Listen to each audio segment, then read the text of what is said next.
Hello and welcome to another booktube video from me, Lauren, from Lauren and the Books. And I've extended this angle round just so you can see a little sleeping monster up there, sleeping on top of the skybox, aren't you? She's being very cosy. I think it's because the skybox is a bit warm and she likes to sleep on there. We've bought her beds before. She don't sit in them. She just sits on normal mental things, don't you? Anyway, today I am coming to you with the best short story collection I've ever read ever. And I wanted to go on about it, and I literally finished it and I was like, oh, I'm due to film a chat video today, but I wanted to make a whole video about how much I have just enjoyed and loved and think is amazing The Birds and Other Stories by Daphne du Maurier. I'm really leaning over because Minnie, I mean, have you seen enough of Minnie now? Can I move my camera back round just so I can be a bit more comfy in my chair? I think I can. There we go.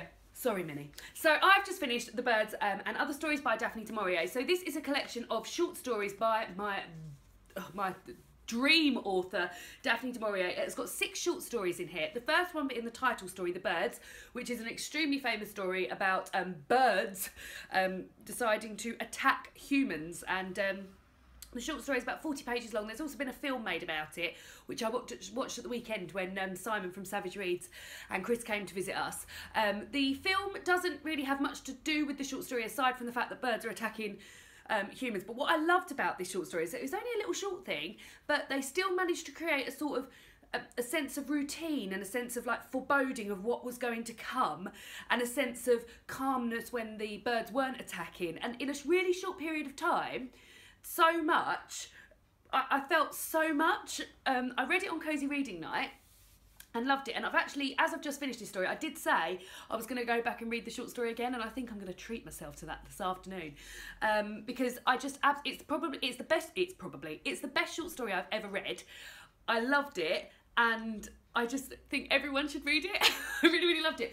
However, the other short stories in this collection are really great too. So they've got here the other short stories. I'll name some of them. Monte Verita, which is about a mountain, which is told from a male perspective of his friends who are cliff climbers, and they like to go on big walks. And once his friend and his wife goes, and his wife decides to sort of stay there with this cult that's all very spiritual and you don't really know much about it, and I don't want to say any more, but that's what happens. Then the apple tree is a super, so they're all sort of like quite creepy and strange, but also relating somewhat to nature as well, which is a really nice twist on like a selection of short stories. So the apple tree is about a chap who's been married to a woman his whole life. I love the fact that I can look at these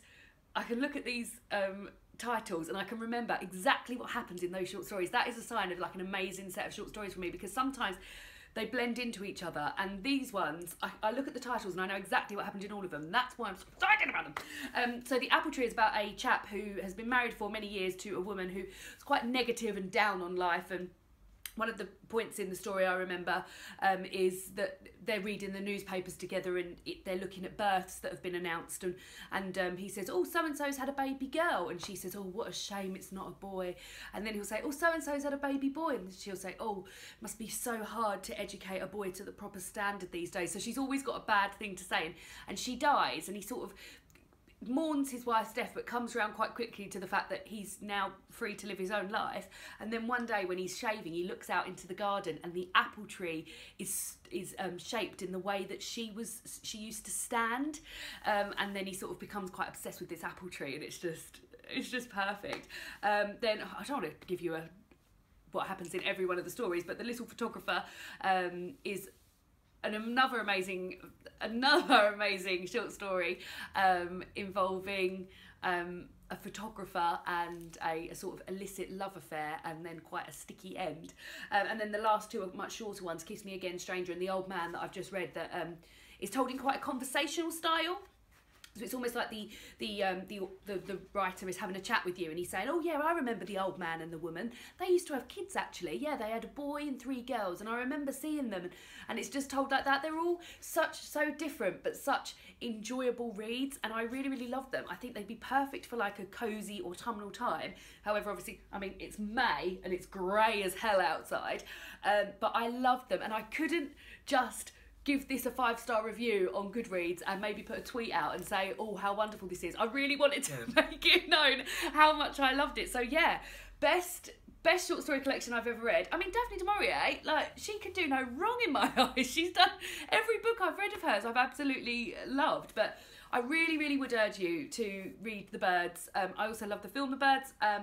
But yeah, I loved it. And let me know if you've read this and which of your favourite which of these short stories was your favourite. I'd love to hear. I'd love to chat about the short stories in the comments. And that's it from me. I will put a link from my book depository link down below for the book if anyone's interested in buying it. And yeah, I'll speak to you all again soon. Thanks very much. Bye.